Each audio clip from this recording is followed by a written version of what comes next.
Live देख रहे हैं आप। मैं हूं शुभे मिश्रा आपके साथ और बुलेटिन की शुरुआत बड़ी खबर के साथ करेंगे।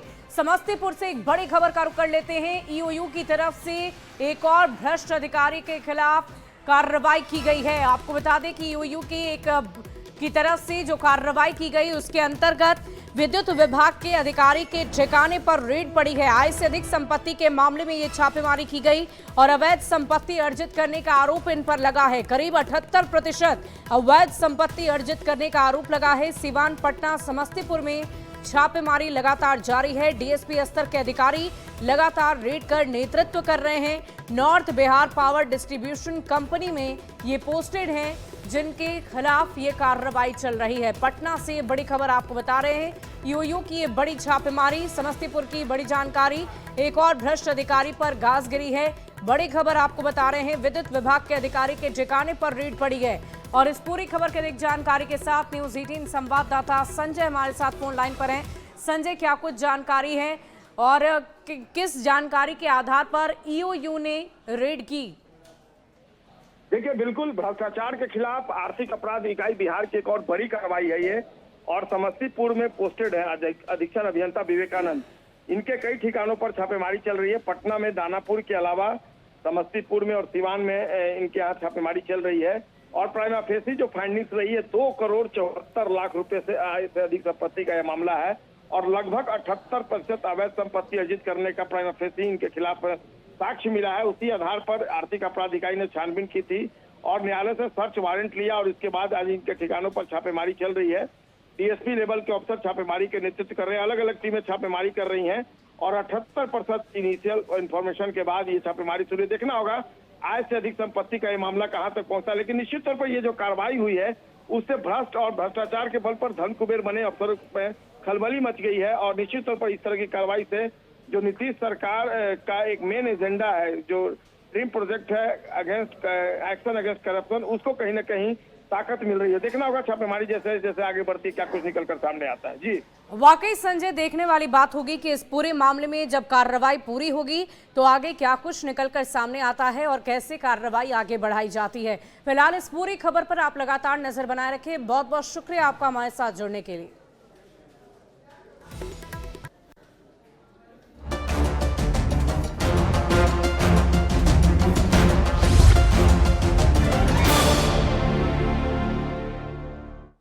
और बढ़ते हैं अगली खबर की ओर। सियासत से जुड़ी बड़ी खबर आपको बता दें। देखिए, कांग्रेस की तरफ से आज सीडब्ल्यूसी की बैठक जारी है और इस बैठक में ना सिर्फ वर्किंग कमेटी की तरफ से कुछ महत्वपूर्ण बातों की चर्चा की जाएगी, बल्कि आगामी विधानसभा चुनाव को लेकर रणनीति भी तैयार होगी और साथ ही साथ शक्ति प्रदर्शन भी आज कांग्रेस की तरफ से किया जाएगा। ये बैठक 3 बजे तक चलने वाली है।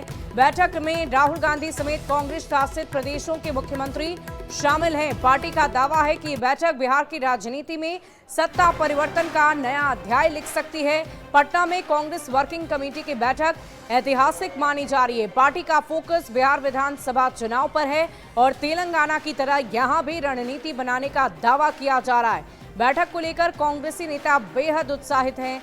बैठक के जरिए कांग्रेस कार्यकर्ताओं में जोश भरने, गठबंधन को और मजबूत करने और खुद को एक मजबूत पार्टी के रूप में पेश करने की कोशिश की जा रही है। बैठक से पहले राष्ट्रीय अध्यक्ष मल्लिकार्जुन खड़गे ने सदाकत आश्रम में झंडा भी फहराया है। तस्वीरें भी हम आपको दिखा रहे हैं। ये बैठक जारी है और इस बैठक को बिहार विधानसभा चुनाव से पहले एक बहुत ही महत्वपूर्ण बैठक के तौर पर देखा जा रहा है। एक बड़ी रणनीति तैयार की जा सकती है आगामी चुनाव को देखते हुए और ये तस्वीरें स्पष्ट दिखा रही है कि कांग्रेस अब किसी भी तरीके से समझौता करने के मूड में नहीं है। हर हाल में बिहार में अपनी पैठ जमाने की कोशिश कांग्रेस की तरफ से की जा रही है और इसी बीच ये तस्वीरें जब सामने आई हैं तो तस्वीरें बहुत कुछ दर्शाती हैं, बहुत कुछ समझाती हैं और वही तस्वीरें इस वक्त हम आपको आपकी टीवी स्क्रीन पर दिखा रहे हैं। और इसी बीच बिहार में कांग्रेस की सीडब्ल्यूसी की बैठक को लेकर बीजेपी का बड़ा हमला। आईटी सेल के प्रमुख अमित मालवीय ने एक्स पर पोस्ट कर निशाना साधा। उन्होंने कहा कि सीडब्ल्यूसी की बैठक महागठबंधन के लिए कई संदेश लेकर आई है। सबसे पहले इस बैठक में वही कांग्रेस नेता जुटे जिन्होंने लगातार बिहार और बिहार वासियों का अपमान किया, अभद्र टिप्पणी की है। आजादी के बाद बिहार में पहली बार हो रहा है कि कांग्रेस की CWC बैठक दरअसल तेजस्वी यादव के मुख्यमंत्री बनने के ख्वाब की ताबूत में ये आखिरी कील है। कांग्रेस और महागठबंधन के सहयोगी दलों में ऐसी आम सहमति दिख रही है कि तेजस्वी को कभी भी सीएम फेस घोषित नहीं किया जाएगा। राहुल गांधी का बार बार बिहार आना और पूरी कांग्रेस की सक्रियता इस बात का साफ संकेत है कि कांग्रेस आरजेडी पर निर्भर नहीं रहना चाहती है। वो बिहार में खुद को आरजेडी के समानांतर शक्ति के रूप में स्थापित करने के लिए पूरी ताकत झोंक रही है। कांग्रेस की ये चाल बिल्कुल ही वैसी है जैसी दिल्ली चुनाव के बाद उसने आम आदमी पार्टी से दूरी बना ली थी। बिहार में भी यही कहानी दोहराई जा रही है। साफ है कि राष्ट्रीय जनता दल और कांग्रेस चुनाव से पहले ही अलग अलग राह पकड़ सकते हैं। चुनाव के बाद तो ये विभाजन तय है।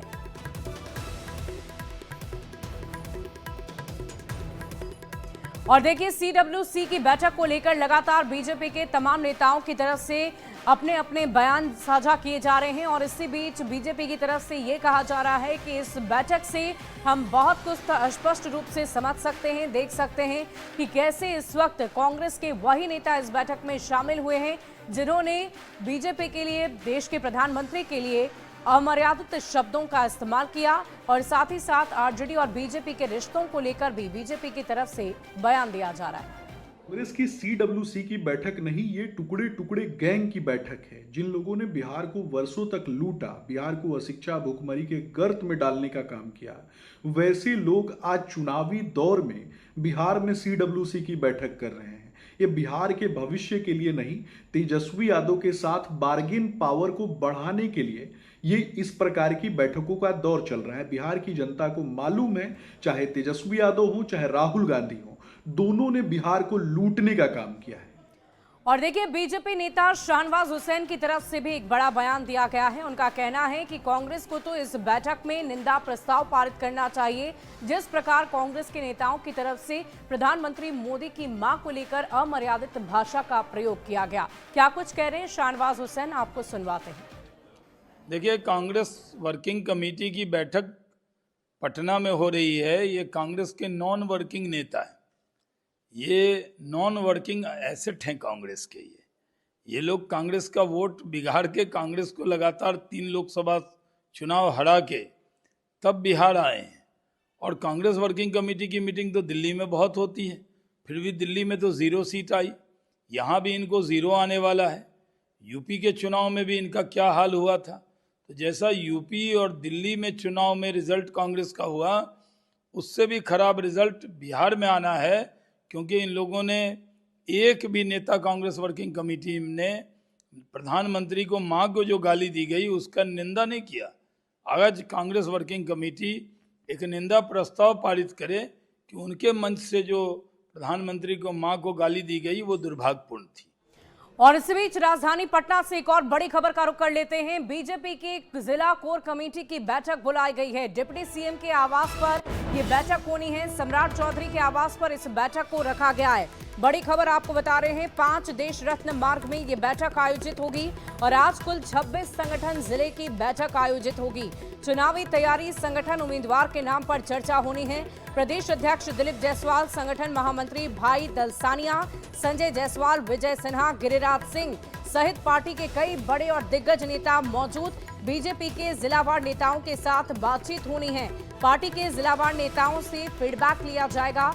बड़ी खबर आपको बता रहे हैं राजधानी पटना से। आपको बता दें कि आगामी विधानसभा चुनाव के मद्देनजर लगातार पार्टियों की तरफ से बैठक का आयोजन किया जा रहा है और इस बैठक में आगामी विधानसभा चुनाव को लेकर रणनीति तैयार की जा रही है कि कैसे ज्यादा से ज्यादा जनता तक अपने वादों को, अपने इरादों को बताना है, समझाना है और जनता को अपनी ओर आकर्षित करना है। और इसी सिलसिले में बीजेपी की तरफ से आज कोर कमेटी की बैठक रखी गई, जिसमें कुल 26 संगठन जिले की बैठक को आयोजित किया गया है। और देखिए, पटना से ये बड़ी खबर आपको बता रहे हैं, डिप्टी सीएम सम्राट चौधरी के आवास पर यह बैठक होगी। 5 देश रत्न मार्ग में इस बैठक को आयोजित किया जाएगा। कुल 26 संगठन जिला की ये बैठक होनी है और चुनावी तैयारी, संगठन उम्मीदवार के नाम तक पर चर्चा हो सकती है। तो आप समझ सकते हैं कि ये बैठक कई मायनों में बेहद महत्वपूर्ण है। और देखिए, बिहार के मुख्यमंत्री इन दिनों काफी एक्टिव नजर आ रहे हैं। जगह जगह पर जाकर नई नई योजनाओं का उद्घाटन और शिलान्यास उनकी तरफ से किया जा रहा है और इसी सिलसिले में आज वो सासाराम पहुंचेंगे और सासाराम में भी उनके आगमन को लेकर पूरी तैयारी कर ली गई है। आपको बता दें कि इस कार्यक्रम में सीएम नीतीश के सबसे पहले सासाराम के जिला शिक्षा परियोजना परिषद में 900 करोड़ से भी ज्यादा की योजनाओं का शिलान्यास आज उनकी तरफ से किया जाएगा और इसी सिलसिले में पूरी तैयारी उनके आगमन को लेकर की गई है। आप मंच की साजो सज्जा को देख पा रहे होंगे। उनके दौरे को लेकर ये बड़ी तैयारी रखी गई है और इसी बीच ये तस्वीरें हम आपको दिखा रहे हैं।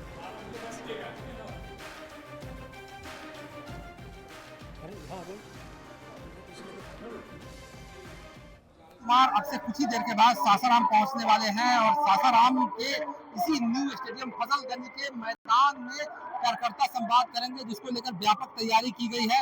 आप देख सकते हैं किस प्रकार जो है तैयारी को अंतिम रूप दिया जा रहा है और तमाम तरह के जो व्यवस्थाएं हैं वो सुनिश्चित की जा रही है। न्यू स्टेडियम फजलगंज का ग्राउंड है, आप देख सकते हैं किस प्रकार लोग जो है कार्यकर्ता यहाँ पर पहुंचे हैं और संवाद किया जाएगा, क्योंकि सरकार के द्वारा जो योजनाएं जनता के लिए बनाई गई है और लागू की गई है, उन योजनाओं पर यहाँ पर संवाद होगा, क्योंकि कुछ ही दिनों के बाद विधानसभा चुनाव की घोषणा होनी है और विधानसभा घोषणा के चुनाव की घोषणा के साथ ही लोग चुनाव में लग जाएंगे। लेकिन अभी से ही माहौल जो है वो चुनावी हो गया है और जिस तरह से सीएम नीतीश कुमार रोहतास आ रहे हैं और रोहतास में वो लगभग 900 करोड़ से अधिक के योजनाओं का उद्घाटन तथा शिलान्यास करेंगे। तो निश्चित तौर से बिहार में नीतीश कुमार ने जो एक विकास का एक बड़ा लकीर ऐतिहासिक खींचा है और वीर भूमि पर आ रहे हैं। ये वीरों की भूमि है, स्वतंत्रता आंदोलन के सबसे बड़ा विद्रोहियों की भूमि है, वीरों की भूमि है। पूरी जनता स्वागत के लिए आंगन यानी इस आंगन में आंख बिछाए बैठी है। विकास का इबादत उन्होंने जो बिहार में लिखा 70-75 वर्षों में, बिहार की जनता चाहती है कि फिर अपराध, गुंडा राज, हत्या, बलात्कार, नरसंहार का राज नहीं आवे। फिर नीतीश कुमार की अगुवाई में बिहार की बहुमत की सरकार बने, एनडीए की सरकार बने, बिहार के मुख्यमंत्री नीतीश कुमार बने, मुख्यमंत्री शामिल होंगे। तो इस प्रकार सासाराम जो है वो सीएम नीतीश कुमार के अगुवाई के लिए पूरी तरह से तैयार है। अजित कुमार, न्यूज़ 18, सासाराम। और देखिए, सासाराम में आज बिहार के मुख्यमंत्री नीतीश कुमार का कार्यक्रम है और उसकी तैयारियां भी आपने देखी कि मंच पर कैसे साज सज्जा की गई है। लेकिन इसके अलावा मानव श्रृंखला भी जगह जगह पर बनाई जाएगी। मुख्यमंत्री के आगमन को देखते हुए धन्यवाद मुख्यमंत्री जी कार्यक्रम के तहत जिस रास्ते से भी सीएम गुजरेंगे उस रास्ते में एनडीए के घटक दल के कार्यकर्ता कतार में खड़े होकर हाथ से हाथ जोड़कर मानव श्रृंखला बनाएंगे। धन्यवाद नीतीश जी कार्यक्रम के तहत इसे पूरा किया जाएगा और कार्यकर्ताओं में आप जोश देख रहे होंगे, उत्साह देख रहे होंगे। अपने नेता के आने को लेकर वे बेहद उत्साहित हैं, प्रफुल्लित हैं और इस कार्यक्रम की तैयारियां भी बड़े स्तर पर की गई है। आगमन को लेकर यहाँ कुछ लोगों ने उन्हें धन्यवाद देने के लिए मानव श्रृंखला बनाया है। आप देखिए किस प्रकार हाथों में हाथ जोड़कर लोग खड़े हैं और खासकर जो उनके कार्यकर्ता हैं, और इसमें सिर्फ जेडीयू के नहीं, घटक दल के जो भाजपा के हो चाहे अन्य दल के हो, सभी लोग हैं और हाथ में हाथ डालकर एक मानव श्रृंखला बनाया है। और इन लोगों ने धन्यवाद नीतीश जी कार्यक्रम चलाया है, क्योंकि नीतीश कुमार के द्वारा जो लगातार घोषणाएं की जा रही है उसको देखते हुए ये धन्यवाद कार्यक्रम है। जी, ये धन्यवाद कार्यक्रम क्या है आपका? क्यों नहीं होगा? हमारे लोकप्रिय मुख्यमंत्री नीतीश कुमार जी ने अपने जन कल्याणकारी योजनाओं के माध्यम से बिहार के लोगों का जीवन स्तर जो बेहतर बनाया है, उसके लिए हम सभी यहाँ धन्यवाद देने के लिए आए हैं। आप बीजेपी के है ना? बीजेपी का क्वेश्चन नहीं है, अभी एनडीए के कार्यकर्ता के रूप में हम लोग हैं। आज के डेट में बीजेपी ही जदयू है और जदयू ही बीजेपी है, कमल ही तीर है और तीर ही कमल है, कोई कंफ्यूजन नहीं है। धन्यवाद कैसा दे रहे हैं आप? धन्यवाद हम लोग इसलिए दे रहे हैं कि नीतीश जी आपने हम सभी लोगों को 125 यूनिट बिजली फ्री दिया है, इसके लिए धन्यवाद दे रहे हैं। आपने हमारी पेंशन राशि जो कि वृद्धा और विकलांग पेंशन योजना है उसको 400 रुपए से बढ़ा करके 1100 रुपया, उसके लिए धन्यवाद नीतीश जी। आपने हर परिवार की एक महिला को स्वरोजगार के नाम पर 200 रुपया इसी महीने दे रहे हैं, इसके लिए धन्यवाद नीतीश। आप सब समझ सकते हैं कि एक तरह का धन्यवाद देने के लिए, नीतीश जी को धन्यवाद देने के लिए मानव श्रृंखला बनाकर लोग जो है सीएम को धन्यवाद दे रहे हैं। अजित कुमार, न्यूज 18 सासाराम। और देखिए, बिहार के मुख्यमंत्री नीतीश कुमार आज कैमूर के भभुआ भी जाएंगे और वहां पर प्रस्तावित मेडिकल कॉलेज की जमीन का निरीक्षण भी उनकी तरफ से किया जाएगा और इसको लेकर भी पूरी तैयारी की जा चुकी है। आपको बता दें कि लगातार विकास योजनाओं के मद्देनजर बिहार के मुख्यमंत्री नीतीश कुमार अलग अलग जगहों पर जाकर निरीक्षण भी कर रहे हैं और कौन सा कार्य कहां तक पहुंचा इसे भी देख रहे हैं। आपको बता दें कि इसके बाद भभुआ स्थित जगजीवन स्टेडियम में एक जनसभा को भी वो संबोधित करेंगे। साथ ही प्रशासनिक स्तर पर तैयारियां पूरी कर ली गई है। सीएम नीतीश कुमार अपने दौरे में कुल 980 करोड़ रुपए की लागत से बनी 178 योजनाओं का उद्घाटन और शिलान्यास करेंगे। मुख्यमंत्री का हेलीकॉप्टर सुबह 11 बजे भभुआ के सरदार वल्लभ भाई पटेल महाविद्यालय खेल मैदान में उतर चुका है। यहां 2 हेलीपैड बनाए गए हैं और इसके बाद वे कॉलेज परिसर में 15 विभागों द्वारा लगाए गए स्टॉल का भी निरीक्षण करेंगे। तो पूरी तैयारी उनके कार्यक्रम के मद्देनजर की गई है। आपको बता दें कि बिहार में कुछ ही दिनों में विधानसभा के चुनाव हैं और ऐसे में बिहार के मुख्यमंत्री नीतीश कुमार जगह जगह जाकर विकास कार्यों का जायजा ले रहे हैं। नीतीश कुमार कैमूर आ रहे हैं, ऐसे में आप तस्वीरों में देख सकते हैं प्रशासन ने पूरी तैयारियां कर ली हैं। अगर बात करें कैमूर में, तो कैमूर में चप्पे चप्पे पे सुरक्षा व्यवस्था को भी टाइट कर दिया है ताकि किसी भी तरह की कोई दिक्कत ना हो। अगर बात करें नीतीश कुमार, तो नीतीश कुमार हेलीकॉप्टर के माध्यम से सरदार वल्लभ भाई पटेल में लैंड करेंगे और वहाँ से सड़क मार्ग से जगजीवन स्टेडियम भभुआ में एक सभा को संबोधित करेंगे, जिसमें हजारों की संख्या में लोग और एनडीए कार्यकर्ता मौजूद रहेंगे। वहीं बात करें तो एनडीए के तमाम बड़े नेता मौजूद रहेंगे और नीतीश कुमार कैमूर और भभुआ के लोगों के लिए हजारों करोड़ रुपए की योजनाओं का उद्घाटन, हजारों करोड़ रुपए योजनाओं का तोहफा देंगे। वहीं अगर बात करें तो कुल 51 योजनाओं का आज शिलान्यास होगा और 126 योजनाओं का आज उद्घाटन होगा। वहीं कहीं ना कहीं चुनाव नज़दीक है, ऐसे में नीतीश कुमार के इस सभा को और नीतीश कुमार के इस आगमन को कहीं ना कहीं विशेष तौर पर देखा जा रहा है कि जो एनडीए के जो नेता हैं उन्हें कहीं ना कहीं नीतीश कुमार के आने से फायदा मिलेगा। वहीं अब जैसे तस्वीरों में शहर को पूरी तरीके से नीतीश कुमार के पोस्टर से सजा दिया गया है और जगह जगह नीतीश कुमार के पोस्टर और सरकार की जितनी भी महत्वपूर्ण योजना है उसे दर्शाया गया है। वहीं आज एनडीए के तमाम बड़े नेता मौजूद रहेंगे। नीतीश कुमार कैमूर के लोगों के लिए लगभग 900 करोड़ रुपए की योजनाओं का तोहफा देंगे। कैमूर, न्यूज 18 अभिनव सिंह। बढ़ते हैं अगली खबर की ओर। अगली खबर आपको भागलपुर से बताएं, जहां 25 सितंबर को बिहार के मुख्यमंत्री नीतीश कुमार का आगमन होगा। सनहौला प्रखंड के अलग अलग पंचायतों में वो लाभुकों से सीधा संवाद करेंगे, उनसे बातचीत करेंगे कि जो भी योजनाएं सरकार की तरफ से चलाई जा रही है उसका कितना फायदा उन्हें मिल रहा है। साथ ही साथ अरार पंचायत में आपको बता दें कि कांग्रेस नेता सदानंद सिंह की प्रतिमा का अनावरण करेंगे और सीएम के आगमन को लेकर स्थानीय लोगों में गजब का उत्साह है। मुख्यमंत्री के आगमन को लेकर सभी तरह की प्रशासनिक तैयारियां पूरी की जा चुकी हैं। मुख्यमंत्री नीतीश कुमार भागलपुर आ रहे हैं। सनहौला प्रखंड के कई पंचायत में मुख्यमंत्री का कार्यक्रम निर्धारित किया गया है। सिलहन, खजुरिया, आरआर और धुआवे पंचायत में मुख्यमंत्री नीतीश कुमार लाभुकों से संवाद करेंगे। साथ ही साथ आरआर पंचायत में कांग्रेस के नेता सदानंद सिंह की प्रतिमा का अनावरण करेंगे। वही सदानंद सिंह जो तकरीबन 9 बार कांग्रेस के सीट से कहलगांव के विधायक रहे और तकरीबन 32 साल तक उनका कार्यकाल रहा। इसको लेकर जो स्थानीय लोग हैं वो खुश नजर आ रहे हैं। और ये हम लोगों के लिए सौभाग्य की बात है कि स्वर्गीय सदानंद सिंह जी का प्रतिमा का अनावरण माननीय मुख्यमंत्री जी कर रहे हैं। सदानंद बाबू सिर्फ किसी पार्टी तक के नेता नहीं थे। सदानंद बाबू बिहार विधानसभा के स्पीकर रहे हैं, कांग्रेस जैसे राष्ट्रीय पार्टी के बिहार प्रदेश अध्यक्ष रहे हैं और कई मंत्री, सिंचाई मंत्री रहे हैं, कृषि मंत्री रहे हैं और ये हम लोगों के लिए सौभाग्य की बात है। बता दें कि कांग्रेस नेता सदानंद सिंह की जब तबीयत नासाज हुई थी तो उन्हें दिल्ली में इलाज के लिए भर्ती कराया गया था। तब मुख्यमंत्री नीतीश कुमार ने उनके पुत्र शुभानंद मुकेश की मदद की थी और उसके बाद जो शुभानंद मुकेश हैं उनका लगाव जेडीयू के से हुआ था और अब जाकर मुख्यमंत्री नीतीश कुमार सदानंद सिंह की प्रतिमा का अनावरण करने के लिए उनके गाँव पहुँच रहे हैं। विकास कुमार सिंह, न्यूज 18 भागलपुर।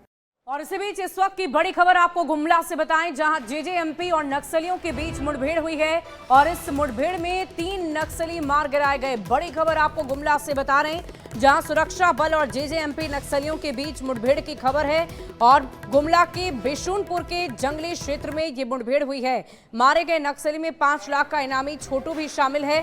घटनास्थल से 3 हथियार बरामद हुए। झारखंड जगुआर और गुमला पुलिस के ज्वाइंट ऑपरेशन में ये बड़ी सफलता हाथ लगी है।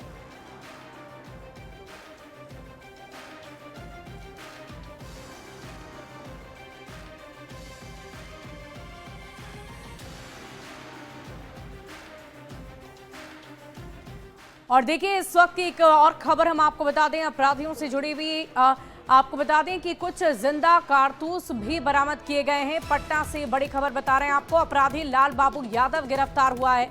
पटना से ये बड़ी खबर आपको बता दें, सहयोगी अभिषेक यादव की गिरफ्तारी हुई है। बड़ी खबर आपको बता रहे हैं राजधानी पटना से, जहां 35 जिंदा कारतूस बरामद हुए, देसी पिस्टल बरामद हुए। छापेमारी में 45.68 लाख रुपए नगद बरामद हुए। लाल बाबू पर हत्या, रंगदारी, आर्म्स एक्ट सहित 4 केस दर्ज हैं। बिहार एसटीएफ, पटना पुलिस की ये संयुक्त कार्रवाई है। दीदारगंज और आलमगंज थाना क्षेत्र से गिरफ्तारी हुई है। बड़ी खबर आपको पटना से बता रहे हैं, जहां कुख्यात अपराधी लाल बाबू यादव गिरफ्तार हो गया है। उसके सहयोगी अभिषेक यादव दीदारगंज से गिरफ्तार हुए। और फिलहाल इस बुलेटिन में अभी के लिए बस इतना ही। आप बने रहे न्यूज़ 18 बिहार झारखंड के साथ।